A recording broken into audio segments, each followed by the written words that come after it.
Assalamualaikum warahmatullahi wabarakatuh. Ketemu lagi anak-anak.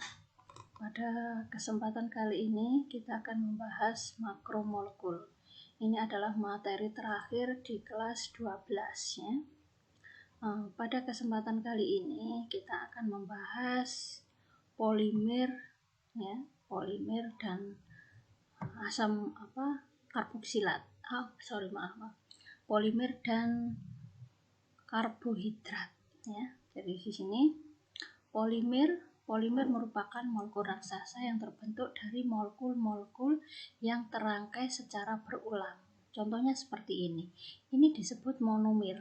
Jadi satu molekul kecil ini disebut monomer. Nah, kalau monomer ini dirangkai, jadi ini nanti ikatan rangkapnya putus, kemudian gabung lagi dengan, jadi ini monomer 1, ini monomer 2, ini monomer 3. Jadi polimer ini terbentuk ada 3 monomer. 1, 2, 3. Gitu ya. Jadi itu yang disebut dengan polimer. Nah, polimer itu ada macam-macamnya berdasarkan bentukan. Jadi ada polimer alami, ada polimer buatan. Nah, itu nanti kalau yang karena pembuatannya, jadi berdasarkan proses pembuatan itu ada polimer adisi dan polimer kondensasi. Nah, kemudian ada yang disebut dengan homopolimer dan copopolimer. Kalau homopolimer itu monomernya sama. Kalau copopolimer monomernya berbeda. Nah, kemudian untuk polimer adisi adalah polimer yang dibentuk proses melalui reaksi adisi, yaitu pemutusan ikatan rangkap terdapat pada monomer. Nah, seperti ini contoh ini yang disebut dengan polimer adisi. Ya, nanti saya berikan contoh-contoh satu-satu. Kita bahas satu-satu ya. Kalau polimer kondensasi merupakan polimer yang pembentukannya melalui reaksi kondensasi. Ciri khas polimer kondensasi adalah terbentuknya molekul kecil berupa molekul H2O, NH3 dan lain-lain. Nah, seperti ini kita bahas contohnya ya. Jadi ini yang disebut dengan polimer adisi. Nah, adisi ini jadi ikatan rangkap ini nanti putus. Nah, ini kan sama ya. Jadi ini monomer 1, ini monomer 1. Nah, ini monomer yang disebut dengan homopolimer karena sama ya.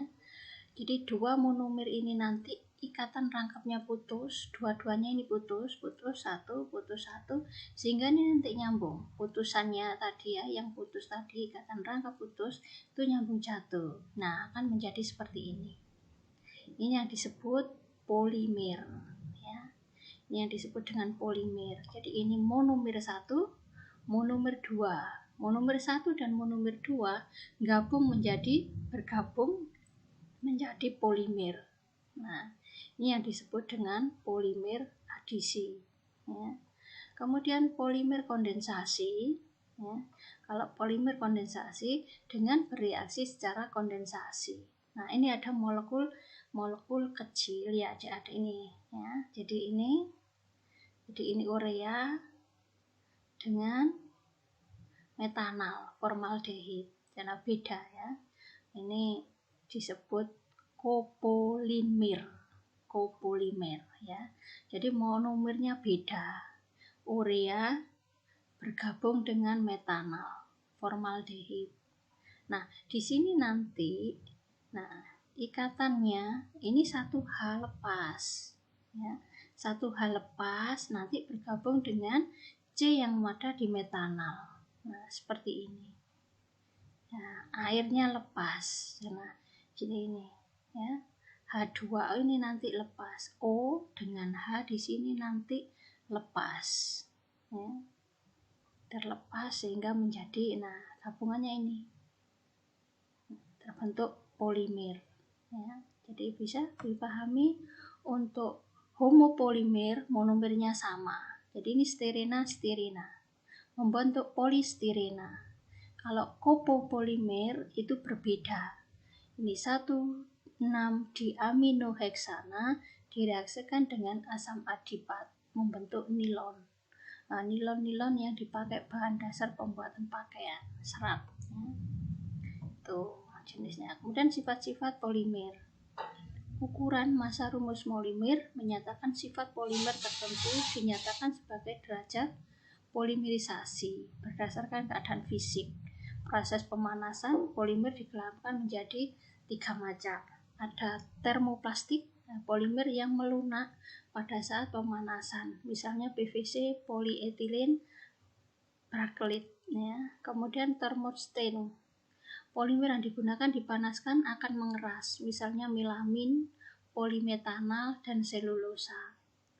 Elastomer, yaitu polimer yang mempunyai sifat elastis, misalkan karet. Nah, ini sifat-sifat dari polimer. Ya. Kemudian ini ada beberapa contoh polimer alam dan kegunaannya. Jadi polimer yang seperti yang saya sebutkan tadi, polimer itu berdasarkan bahan dasar atau penyusun itu ada 2, ada polimer alam, ada polimer buatan. Kalau polimer alam itu berada di alam, sudah ada di alam, tersedia di alam. Contohnya ini selulosa. Monomer pembentuknya adalah beta-D glukosa. Kelompoknya homopolimer, termostain, kondensasi. Penyusun utama adalah batang kayu dan daun. Pati, ya, ini monomer pembentuknya adalah alfa-D gelulosa. Homopolimer, termostain, dan kondensasi. Penyusun utama butir-butir biji-bijian. Ini glikogen, ya, ini bisa dibaca jadi D alfa D glukosa, homopolimer, termostain, dan kondensasi. Penyusun utama adalah serat daging pada tubuh manusia dan hewan. Ada glikogennya di dalam tubuh manusia dan hewan. Protein, ini monomernya adalah asam amino. Kelompoknya termasuk copopolimer, termostain, dan kondensasi. Terdapat pada biji-bijian dan makhluk hidup. Ya. Itu tentang materi polimer ya. Nah. Kemudian untuk yang sintetis, ya, kalau tadi alam, ini sintetis. Ini polietena, monomernya etena, jenis kelompoknya adalah homopolimer, termostat, dan adisi. Ini adalah bahan plastik. Kemudian polimer yang kedua adalah polipropilena. Monomernya adalah propena, kelompok homopolimer, termosplastik, dan adisi, produk mebel dan sanitation. Ya. Teflon, ini polimer teflon. Monomernya adalah tetrafluoroetine, kelompok homopolimer, termostain, dan adisi. Ini biasanya digunakan sebagai alat-alat rumah tangga yang anti lengket. Ini sudah familiar dengan alat rumah tangga ya, untuk yang ibu-ibu ini pasti familiar. Teflon anti lengket ya. Kemudian yang terakhir adalah polivinil klorida atau dikenal dengan PVC. Monomernya adalah vinil klorida atau kloroetilen. Kelompoknya homopolimer, termosplastik, adisi. Kegunaannya digunakan sebagai pipa air minum atau produk-produk rumah tangga. Nah, itu saja untuk yang polimer. Kemudian sekarang saya lanjutkan karbohidrat. Untuk karbohidrat, ini saya yakin di biologi sudah pernah dibahas ya.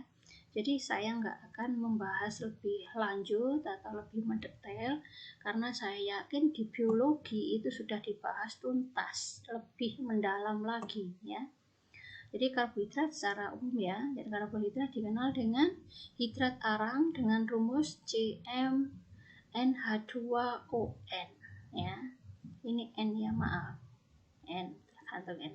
Karbohidrat itu ada strukturnya, ada aldosa, karbohidrat yang mengikat gugus fossil aldehida. Ada ketosa, karbohidrat yang mengikat gugus keton. Berdasarkan jumlah atom karbon penyusunnya, karbohidrat dapat dikelompokkan menjadi ada 4 ya, ada triosa, karbohidrat yang tersusun dari 3 atom C, contohnya gliserida. Tetrosa ya, karbohidrat yang tersusun dari 4 atom C, contohnya eritrosa. Pentosa, karbohidrat yang tersusun dari 5 atom C atau ribosa, contohnya ribosa. Heksosa adalah karbohidrat yang terdiri dari 6 atom C, contohnya glukosa dan fruktosa. Kemudian ditinjau dari hasil hidrolisisnya, karbohidrat dibagi menjadi 4. Ada monosakarida, karbohidrat yang tidak dapat dihidrolisis menjadi molekul-molekul karbohidrat yang lebih sederhana lagi. Jadi ini hanya satu ya. Kemudian yang kedua adalah disakarida, karbohidrat yang dapat jika dihidrolisis terurai menjadi 2 molekul monosakarida. Oligosakarida adalah karbohidrat yang jika dihidrolisis terurai menjadi 3-10 monosakarida. Polisakarida, karbohidrat yang jika dihidrolisis akan terurai menjadi banyak molekul monosakarida. Nah, contohnya seperti ini. Ini adalah model molekul yang ditunjukkan gugus OH-nya. Ya. Jadi di sini lekat dengan gugus aldehid. Nah, ini adalah gugus aldehidnya. Hal ini menunjukkan bahwa pergeseran perpindahan atom dengan hubungan pada C5 itu di gugus keton. Itu ya. Kemudian untuk monosakarida, dan struktur monosakarida digambarkan dalam bentuk rantai terbuka.